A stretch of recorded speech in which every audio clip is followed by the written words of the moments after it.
It should not come as a surprise that the AFC North has some of the best QBs in the AFC division. You got Big Ben, Joe Burrow, Baker Mayfield, and Lamar Jackson. Today, we are going to be ranking them from worst to best. Now, keep in mind, this list is very objective and it's just my opinion only, so if you guys want to give your opinion down in the comment section below, feel free. I'm open to discussion. So without further ado, let's get right into it.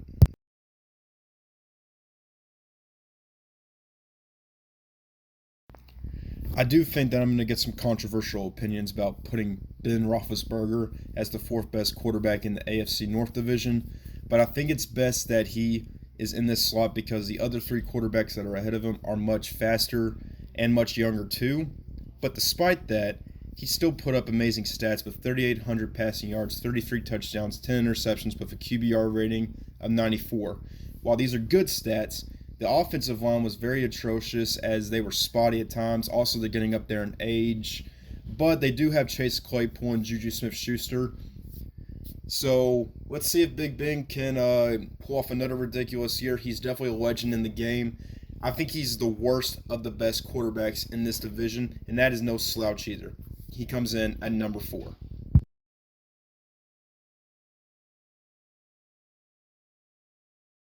Sometimes I wonder, if Limo Raps watched this video, what do you think his opinion would be of me? Because Joe Burrow, he is legit, and he's definitely the future for the Cincinnati Bengals. He's a legit quarterback, but he's coming off an ACL injury from his rookie season. He put up 2,700 yards, 13 touchdowns, 5 interceptions, and a QBR of almost 90. While he put up these amazing rookie stats, he was playing behind a terrible offensive line. And eventually that's what got him the ACL injury that he suffered in his rookie season. And he could have won the Rookie of the Year. Now, this reminds me so much of Andrew Luck because you got a great quarterback, definitely a bright future, but you can't draft offensive linemen because of the management. And that's what scares me. Siwa was right there, but they chose Jamar Chase in the most recent draft. That's what scares me. I want to put Burrow higher, but he comes in at number 3.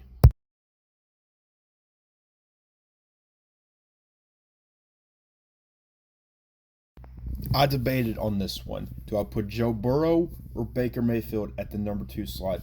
In the end, I think Baker Mayfield is the second best quarterback in the AFC North. And honestly, it's pretty obvious what he could do. He passed for over 3,500 yards, 26 touchdowns, 8 interceptions. Baker Mayfield has completely revitalized his career and now looks like the franchise piece for the Cleveland Browns and looks like a guy that can lead them to a Super Bowl, possibly. He's got the talent, and he has proven that he is a winner. He has proven that he can turn around a franchise. And he would have been number 1 if, unfortunately, he didn't have to compete with Michael Vick 2.0. And for any Baker Mayfield doubters still out there, listen to Mike Greenberg, and he can convince you. What if I told you that a quarterback was drafted by a team that had gone 1-34 in its last 35 games, and that in his first 3 seasons with that team, he led them to more wins than losses? What if I then told you that quarterback did it despite having in those 3 years 4 different head coaches and 4 different offensive coordinators? You might say, that guy's working miracles. I would say, that guy's Baker Mayfield, who next month will become the first Browns quarterback to start 3 straight openers since Bernie Kosar. The truth is, almost everything they say about Mayfield is turning out to be wrong. They say his ceiling isn't high enough. Well, actually, last season he had 8 games with a QBR of 80 or higher. Those are considered great games. Only Aaron Rodgers and Patrick Mahomes had more.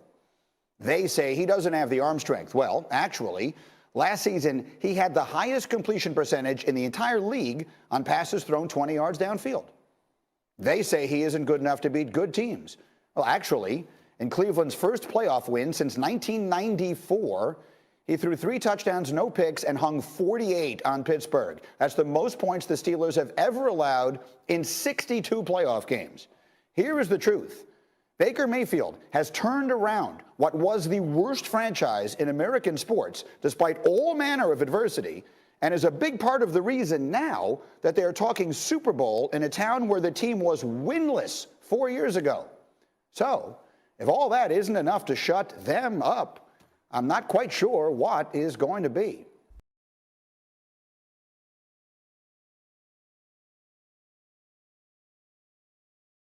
in perhaps what is known as one of the best quarterback classes in 2018. Lamar Jackson has proven he is the best quarterback out of that draft class, and it's pretty obvious what he has done to this Ravens franchise. He's rejuvenated them, and he has turned them into a playoff contender. And this last season, he threw for over 2,700 yards, 26 touchdowns, 9 interceptions, with almost a 100 QBR rating. While he is definitely not a guy who's going to pass for a ton of yards, he is definitely a reliable quarterback, but he is mainly Michael Vick 2.0, and he is just dominant on the gridiron. It's bar none. He is the top quarterback in the AFC North, despite what people consider him to be. A running back or a quarterback, it don't matter. He is the top quarterback in the AFC North. So let me know what you think down in the comment section below. Do you agree or disagree? Discuss down below.